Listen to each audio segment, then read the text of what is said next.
Good morning, everyone, and welcome to our weekly men's volleyball press conference with head coach Knipe. We'll go ahead and start the press conference with an opening statement from Coach Knipe, and then we'll open it up to questions for Coach from the media.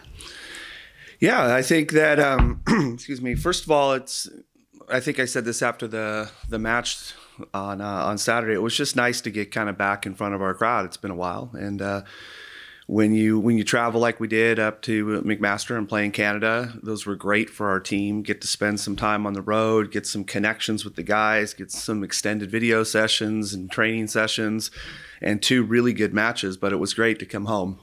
I think that when I look back at the first 2 weekends and where we're at, there's definitely a lot of good things happening in our gym. But like anything, it's kind of like a golf game. Once you start driving the ball well, you need to start working on your short game. Once your short game gets good, you start missing off the tee box. At least I don't know how other golfers are, but that's certainly mine.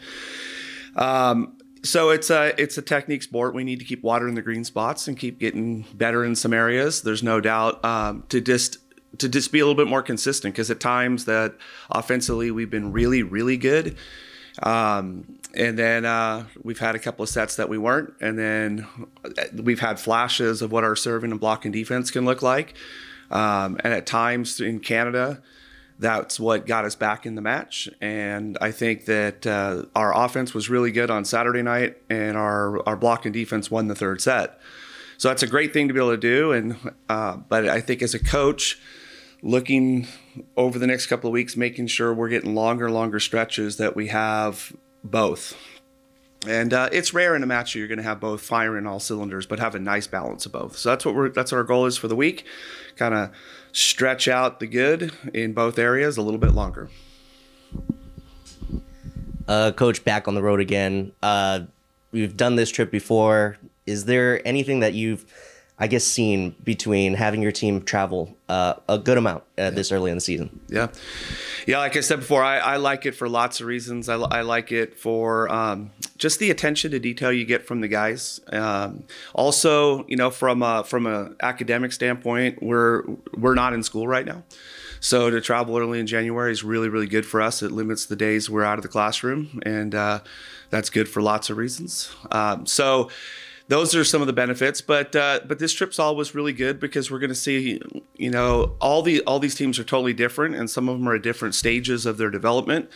So, and then we're going to go in and play at George Mason 2 matches, and then we're going to have to bus over to Penn State and play them. And, it's going to be a little bit, those give you some challenges. Obviously there's the potential right now with craziness, all sorts of delays and stuff. So we're hoping to avoid that, but we're prepped. And if that happens, that's part of the deal. So, the other night when we had to move over to the gold mine was one of those moments that it's not within our control. So we're gonna roll with it, and we're gonna control what we can control, and we can control the volleyball, even though it was later in a different gym. And I thought the guys did a great job with that. So I know from all the years I've done this, when you travel as much as we tend to do in January and February, you will get some of that stuff, and that's just part of a team, is dealing with adversity.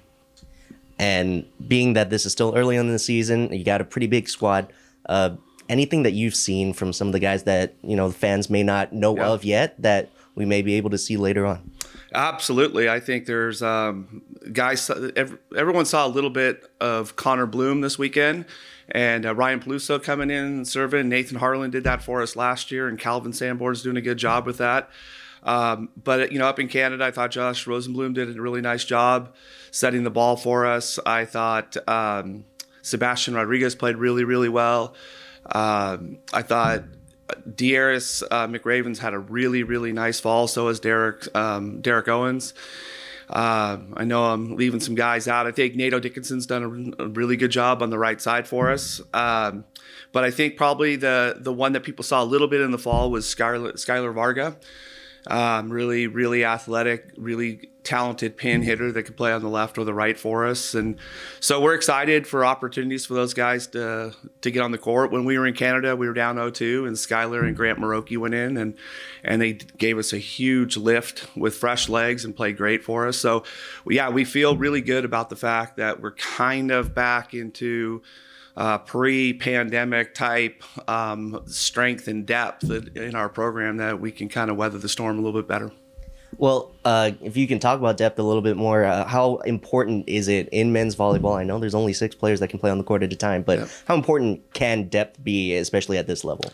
It's really big, but like any sport. But I think what people need to realize that's different between us and maybe our women's team is that we have totally different sub rules. We play the international sub rule, so I only have 6 total subs. So if you look at a typical match, when I use a serving sub, that's 2 subs. That's 1 in and 1 back out to get him back out. So I only have 3 moves in a match where Tyler can move people in and out pretty much all night long because of the amount of subs. So it's not that I'm some angry, Grinch that doesn't want to get guys on the court. We feel like we have a ton of guys that we could get out there if the rules were different. And the big question is a lot of times, well, why do we do that? Why are we different than the women? And that has always been that the men's coaches have always agreed to work to prep our guys for the Olympic Games, and we're the feeder system for the national team. So if you have a lot of subs, you tend to take a lot of people out in the back row, put back row specialists in, they pass the ball, and then those athletes a lot of times are not prepared to play in the 6 sub rule internationally, and they struggle. And I think the crossover from college to the national team on the men's side has been very seamless over the years, and that's really the short answer. The coaches like it. They think it's better for the athletes for Europe to play professionally and also play in the national team. Anyway, that being said, because I don't have a lot of sub opportunities, we don't see as much, but there's a lot of guys that are going to get chances to play for us. And the best thing that I think it brings for us, besides the obvious that you have more depth if you need it, is what it does to your practice gym. If you can create an environment in your practice gym that what's the old saying, that you're going to fall to the level of your training, not rise to the level of your opponent. Is a quote about your training gym and the level of your training gym. If you can't reproduce that feeling or actually even produce it to a higher level, then you're going to struggle against teams to always have the ability to rise up just on adrenaline and emotion and fire and good fortune to beat good teams. And I think historically we've always had the ability to have a gym that prepared us for our matches, and I think we do right now. Yeah, I would encourage other fans that don't really come early to the games, that when you guys do your 6-on-6 before a match, it's pretty entertaining as well, since the competition level is so high.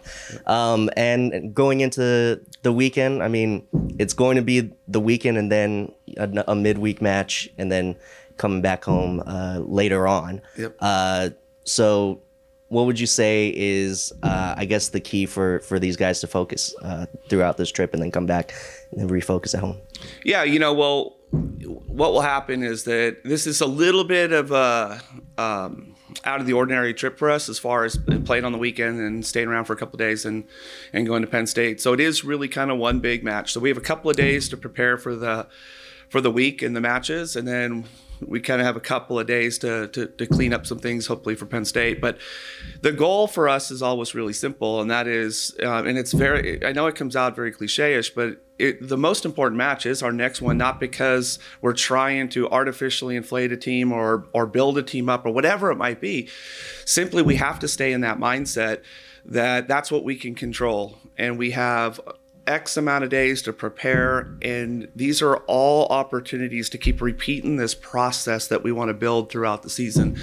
So, today is a really important day for us to set what we liked from the weekend, what we didn't like from the weekend, what our goals clearly are individually and collectively for the week, so that we can get 1 or 2% better by the next time we play. And that doesn't matter if we're on the road or we're at home. So you're not going to hear me really talk about a whole lot of differences on this trip versus another trip, whatever, or different opponent, is because we really, really do have a really black and white strategy to how we go about the weeks. We think there's comfort in structure, and we think it's been very successful for us to really pick apart and identify the good and the bad and shorten it up so the list isn't too long, and then grade ourselves at the end of the weekend after it's over on, are we getting better? Thank you, Coach. Okay, thank you.